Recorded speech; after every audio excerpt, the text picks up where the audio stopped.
Greetings, esteemed viewers. Step into the realm of business excellence with us on Elevate Your Business, where we unravel the secrets to success and share the strategies that lead to triumph. I'm your host, Ed Jarecki, and I'm thrilled to have you here today. In this program, our goal is to educate and empower business owners, leaders, and entrepreneurs such as yourself by offering valuable insights and guidance from accomplished individuals who have walked a similar path in the world of business. Our guest today follows this tradition as well. So grab some coffee, sit back, relax, and let's give a warm welcome to our incredible guest speaker today, Kishan Anantram. Kishan is the CEO of Ion Idea and co-founder of Gardon. He is a passionate entrepreneur, technologist, strategy advisor, business manager, board member, and much more. He has deep experience in IT services and solutions, business process outsourcing, and much more as well. In my time in knowing Kishan, he is a warm, friendly visionary with incredible drive that includes bringing together the brightest minds to deliver the best strategies, solutions, and approaches to enable his client success. As Kishan joins us on the show, he will shed light on what success means to him personally and how his definition has evolved over time, as well as one or two of his top challenges and the lessons learned. And finally, we'll explore how Kishan has leveraged innovation in his business to work through challenges and achieve his goals. So join me in welcoming Kishan Anantram as we embark on another incredible episode of Elevate Your Business. And without further ado, Kishan, how are you doing? I'm doing well. Thank you, Ed. And how are you? I'm doing very well. So, would you mind telling us a little bit more about yourself and your business? Absolutely. And by the way, thank you very much for having me on your podcast. I really appreciate it. And also, I want to say hello to all your guests out there. And thank you for watching. And I look forward to getting feedback from all of you as well. So.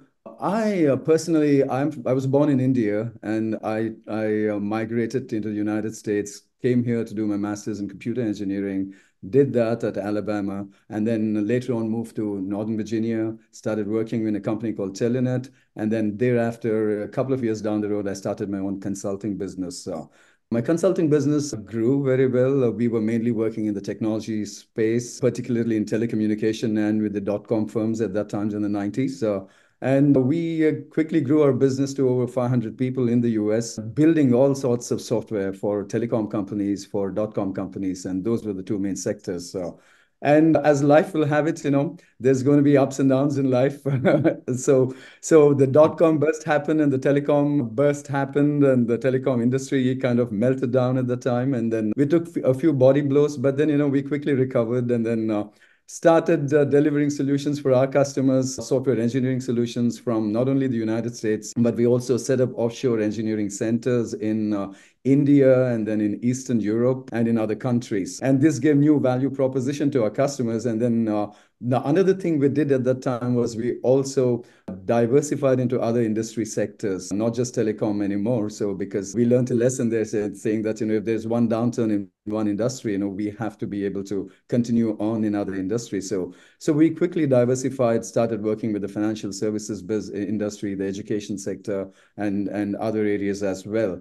So today, what we have is, we have more than 1,000 odd employees in our company working from the United States, from India, from Europe, and other places. We have customers globally in all these places. And what we do is two things. We do software product engineering for tech companies.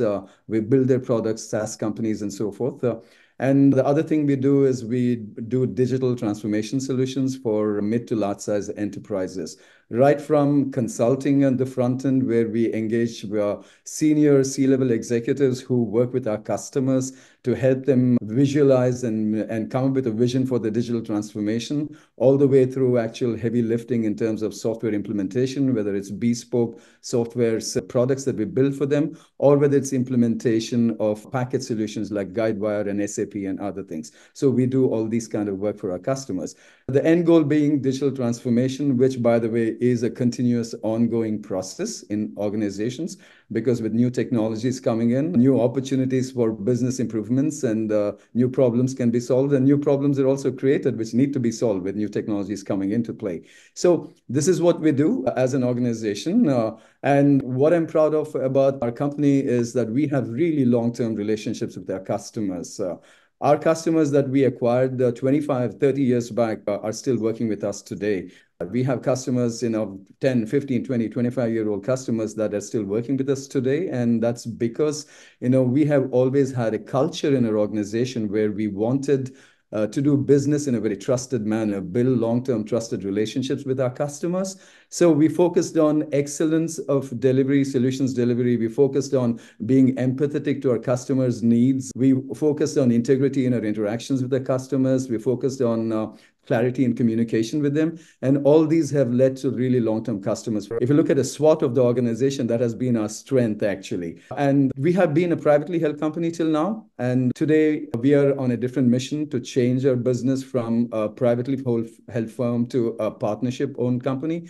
A company similar, you might think of like an Ernst& Young or KPMG or Okay. anybody else, owned by business partners. And we are in that process. And to do that, we are onboarding both solutions delivery partners on one side of the equation, and also business partners, those that can be rainmakers, those that can bring in new opportunities and sustain business relationships. So those are the ones that this is what we are doing. And our vision for the next 5 to 10 years is to grow by orders of magnitude by bringing such eminent talent into the organization, people, who partners who will own part of the company and then thereby will be driving the growth of the organization. So this is my story, Ed. And then along the line, when we were doing this Iron Idea business, we spun off a few businesses. One is called Talent Tigers, which is a business process outsourcing company where we do business process outsourcing, like recruitment process outsourcing, medical billing, and then we do data annotation and other services. We also spun off education business where we have a suite of education products for higher education. We have over 170 colleges and universities as our customers. One of the products we have there is called Ion Kudos, which is a curriculum-based design solution for outcome-based education. And it's also for curriculum-based designing curriculum, and also for tracking learning attainment. So that is a unique product. There's not much, and we are far way ahead of competition in that space. And universities really like that product, and then they bring us in for that. Another solution which we spun off is called Guard On. It started off as a CSR, a corporate social responsibility in our company, because our president, Brundala, was very moved by the violence that were happening against women in many countries. And she wanted to bring out some solution that women could use so that they can, get help when they need. So we brought out Guard On, a solution where you can raise an alert very easily, quickly, and discreetly through a variety of mechanisms.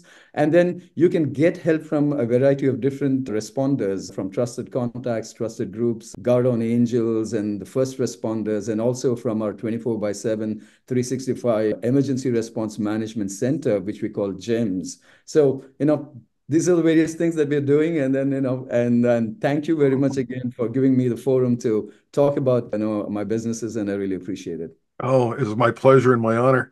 A couple of items. Number one, I did look at Gardon a little bit more depth. I know we had talked briefly about it in some of our past conversations. What an incredible product. And it definitely aligns with that social responsibility. So, I thank you on behalf of everyone out there that needs such a service. And I think more and more in today's day and age, it's really something that everybody should have.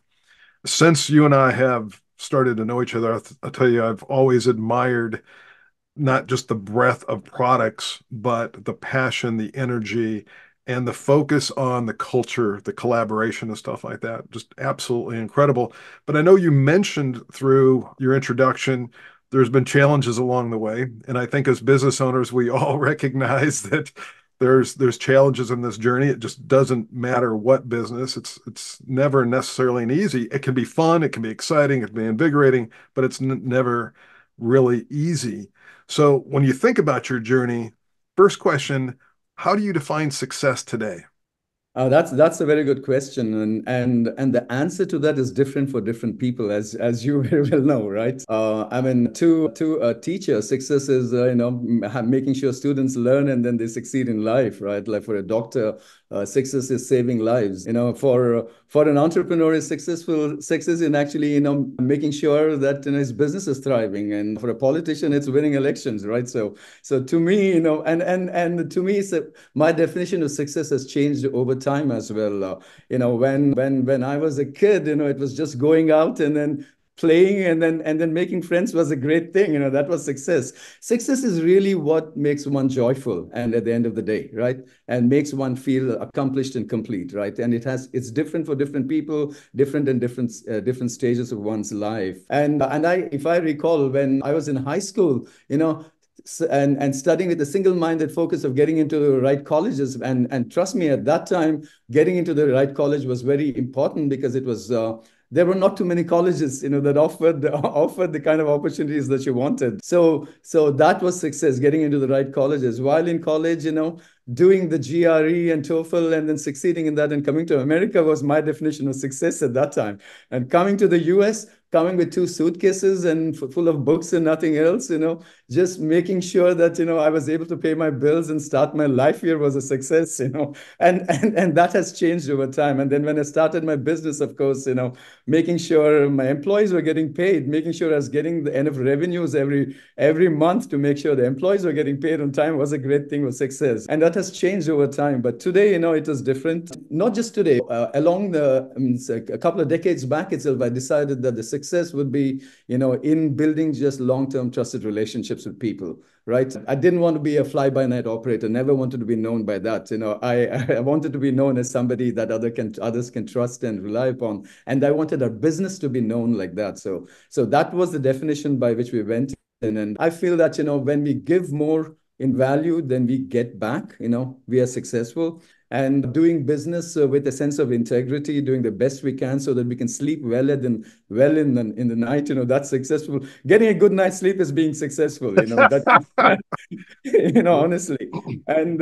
And today actually it's not working towards one's own personal goals. I mean, personally, I'm perfectly, God is blessed in every which way, so personally I'm perfectly fine. But today, why do I work? What's the definition of success for me is that, I have to work for some goals that are beyond just a personal goal or a family goal. It has to be something beyond. So today, what is success for me is if I can really bring in a lot of partners into the organization and make sure they are successful, they really benefit with financial freedom, because that's what we want to have all our partners to have. Everybody has money, but financial freedom is beyond money. Agreed. It is actually being able to do what you want when you want, and then still have sufficient income, or sufficient resources so that you can live comfortably. We want every partner to have that. So those are the kind of things that to me will make me successful today. So As part of that definition of success and moving on to the challenges, what are one or two key challenges that you've experienced through your business journey and the lessons learned associated with those? the key challenges I have had in business is, one is macroeconomic and one is more internal to the business, right? The macroeconomic conditions, none of us can really change. We have to roll with the punches and then ride the waves, as they call it. Those have been, because we've been in business for existence for so long. We have seen a lot of downturns, whether it's in the late 90s, the telecom bust and the dot-com bust, the early 2000s, 9/11, or the financial melting later on, industry melt later on in 2008, and then the COVID, and then now the wars that are happening because we're a multinational company with businesses in so many places. All of these have affected in some way or the other. But thankfully, because we have diversified, we're able to, take these punches and then, grow in a different area in each way. That has been our challenge on the macroeconomic front. You said something there that I want to pause on for just a second, and that is diversification. And for Yes. a lot of small to mid-sized businesses, how would you translate diversification into how they can leverage that don't necessarily have the breadth, the expanded multinational business that you do? Yes, and diversification is not a panacea for everybody. It's not a one size fits all, and it's not for everybody as well. Because at a certain stage of our lives of a business, we have to be very focused on one or more areas so that we can actually do very well in that area. And even though we are a thousand odd people company, we're still a mid-sized company. We are not a large company, and sometimes I feel that we are too diversified from that sector, from that sense, right? But at the same time, diversification has been a double-edged sword for us, right? In other words, it has been a blessing in that whenever a regional issue or an industry issue has has hit us, we have been able to continue on, profitably in other sectors. And on the flip side of it, when you're too diversified, we are spread thin, and it is a big challenge at that time from from perception perspective, because the customers will say, you do so many things, what do you exactly do, would be the question that they start asking. So what we did was we diversified, but we also diversified and into different brands. So we have a brand for engineering, we have a brand for business process outsourcing, we have a brand for each of the different products, so it does not all fall under the same brand. So while we benefit from the financial advantages of diversification, so we have mitigated the confusion that it sends to marketplace as to what we do.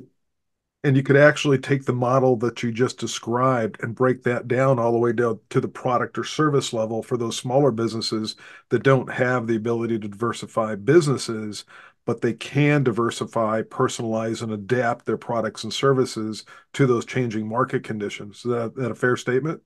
Most definitely, you're totally right. Yes. And but they have to be cautious because they also don't want to spread themselves too thin, right? While diversifying, you also have to make sure that each and every product or service that you offer, you're doing a fantastic job there, right? And that is possible if you have sufficient mass, sufficient resources to do it. But if you don't have that, don't diversify too much. So So be cautious yes.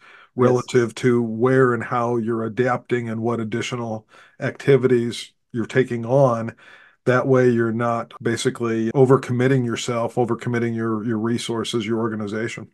Absolutely. Absolutely. Yeah. Mhm. So when you think through this and you are at the core of technology, and of course the technology innovations that we've seen, we've experienced over the decades, we've talked a little bit about some of this. We're Mhm. in another jump in evolution relative to how technology is being used. Yes. How have you adapted to all those changes? And you've given a little bit of context around that, but can you answer more specifically, how have you adapted your organization relative to all this change that's being driven out there?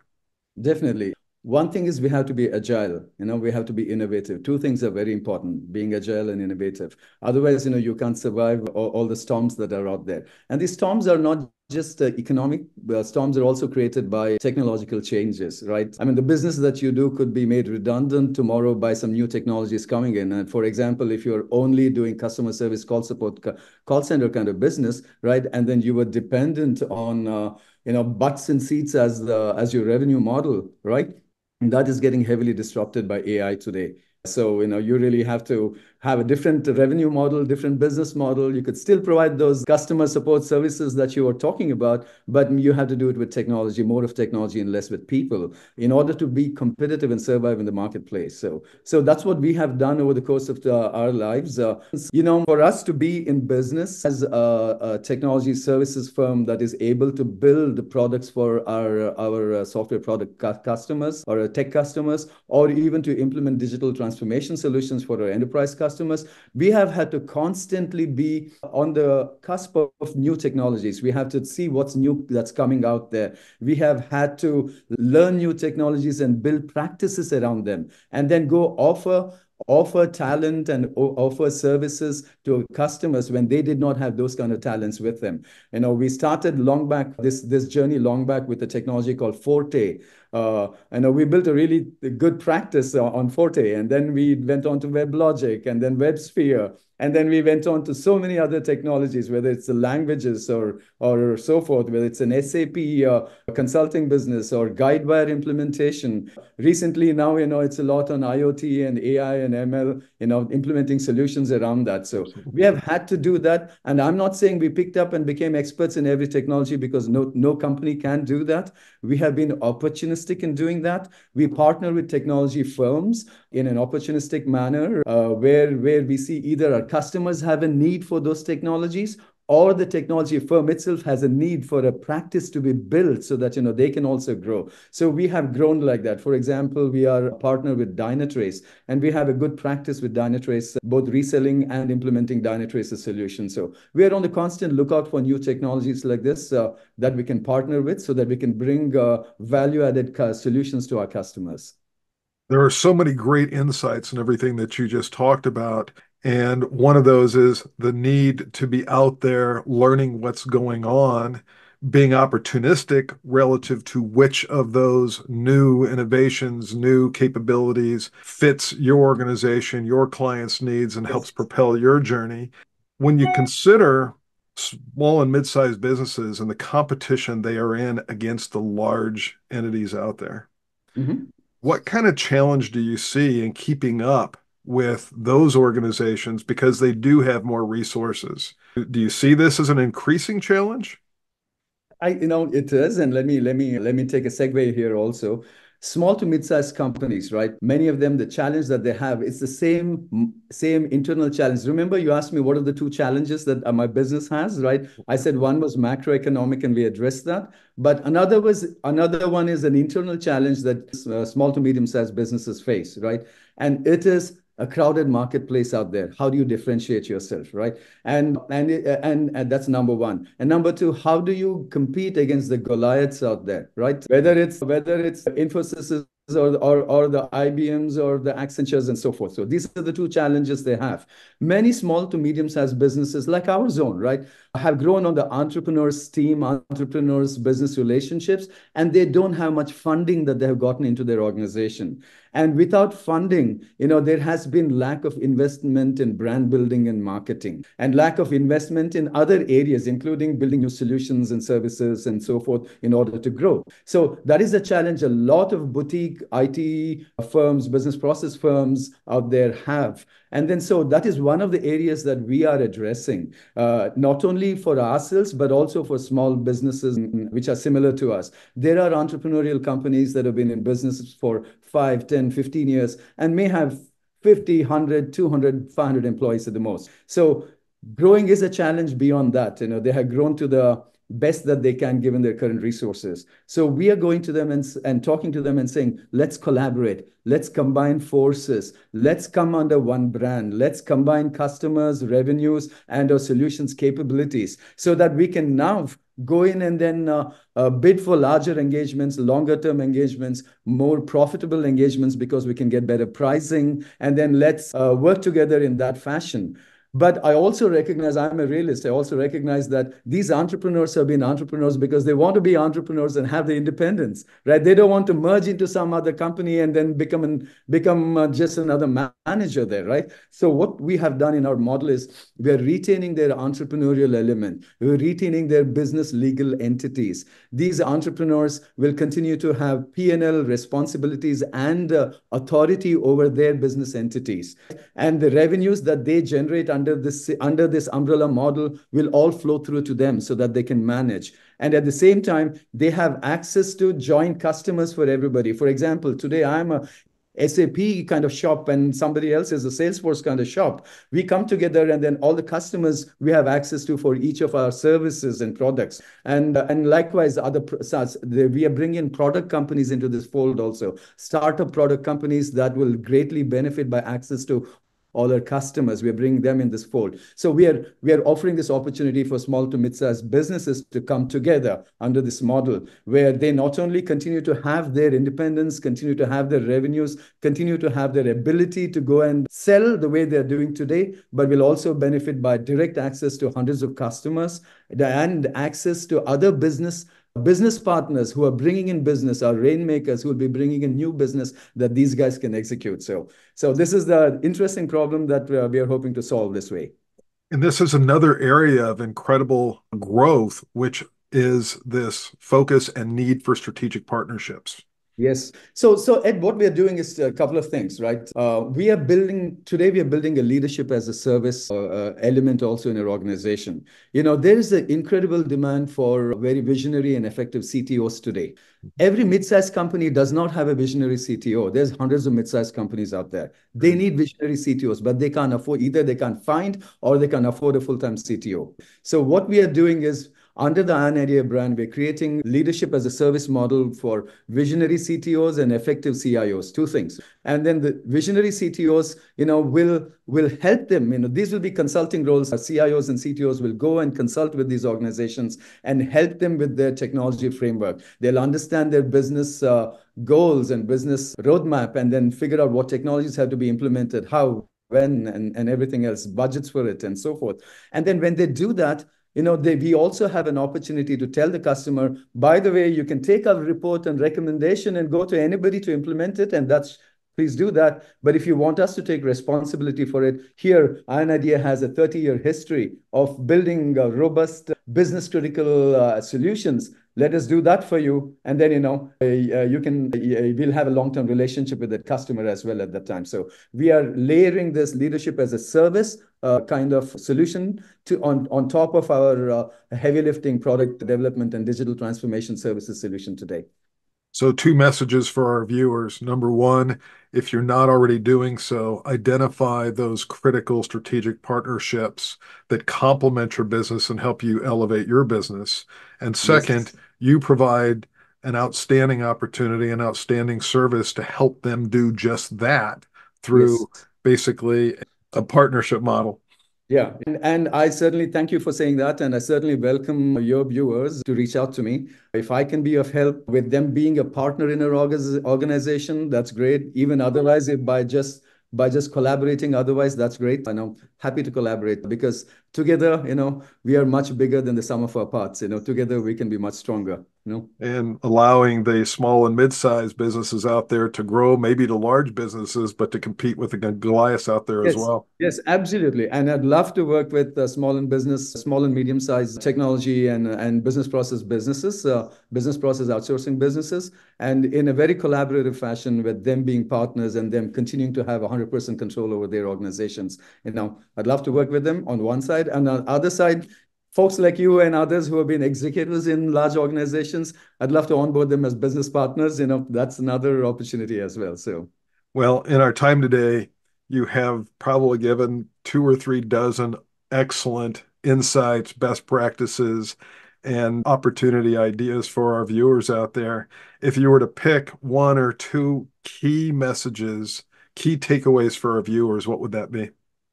One of two key messages would be the following. One is, pursue your passion. Whatever you're passionate in, first pursue that. And then two, have faith in yourself. Because if you pursue your passion and have faith in yourself, faith that, you can do well, you can, the universe will, throw in opportunities for you, bring opportunities to you that will help you move along your way. And the last but not the least, build trusted relationships, because nothing good lasts without trust. So. I absolutely agree with that. Well, I Yeah. want to thank you so much for your time and your insights today. I absolutely look forward to our future engagements. I invite our audience out there to do very similar. Reach out to Kishan and his organization if you're interested in any of the services, including those strategic partnerships that they have to offer out there.